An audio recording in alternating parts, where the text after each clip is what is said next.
কাহিনী তো দেখতেছি আমি, মানে তোমার চিংড়ি মাছ দেওয়া, তোমার কোনটা ভালো কোনটা মন্দ, তোমার প্লেট আকায় দেওয়া, সব তুমি খুব এনজয় করতেছো। তোমার কোনো আপত্তি নাই, মানে তুমি একবার নাও করতেছো না, তোমার মুখে হাসি থামতেছেই না। আচ্ছা, একটা মানুষ খাবার খুবই ডেঞ্জারাস। যদি উল্টাপাল্টা কিছু থাকে তাহলে ভুলে যান। দেখো কিচ্ছু নাই। কিছু না থাকলে তো ভালো। বাই দ্য ওয়ে, আপনার নাম্বারটা পেতে পারি? আসলে আমার ফোনে চার্জ নেই তো। স্যার আমাদের রেপুটেশন অনেক ভালো, একটা মেয়ে মানুষের রূপে সামনে তো স্যার এইভাবে ওকে ছুটি মারতে পারেন না। ভাই ও আমার গার্লফ্রেন্ড। স্যার কোনো চিন্তা করবেন না স্যার, আপনাকে একটু ফুল পাচ্ছি, তোমার সাথে রাগ করে থাকবেন ম্যাডাম, ভুলের বিনিময় ফুল। প্লিজ ম্যাডাম, ফুলটি আপনি নিয়ে ওনাকে রাগটা ভুলিয়ে দিন প্লিজ।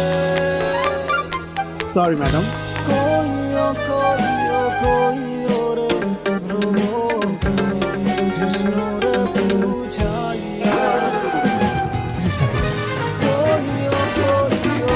খুব প্রেম করার শখ জাগছে না?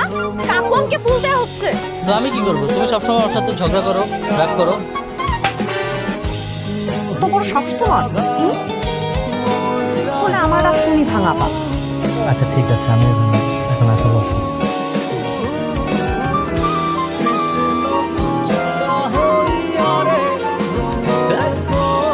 আসতাম এই জায়গায়, আমি আমার নিজের প্রেমটা বাঁচানোর জন্য সেটা হারিয়ে জায়গাটা চাইনি। আমার ভিতরে কি চলতেছে এটা না তুমি কখনো বুঝবে না।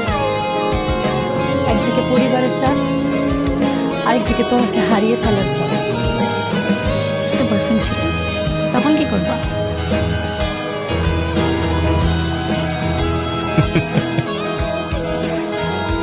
তখন এই বয়ফ্রেন্ডের ধুরা জ্যান্ত মাটির নিচে পুঁতে ফেলল।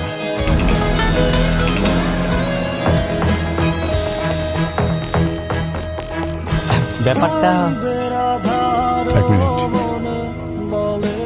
হ্যাঁ বলো।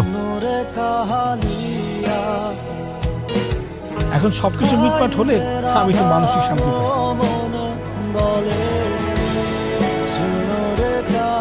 আপনি যেহেতু বলছেন তাহলে আর দেরি না করি।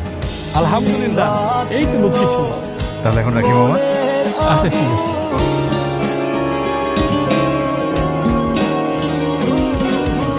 দেখছো কি একটা অবস্থা।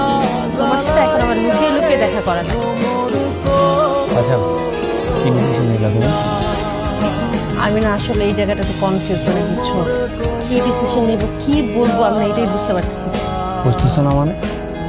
শোনো, আমার কাজ করে আমরা দুজন না পালাই যাই। শোনো, কি বলতেছো এটা তুমি? তোর মাথা ঠিক আছে? তুমি জানো না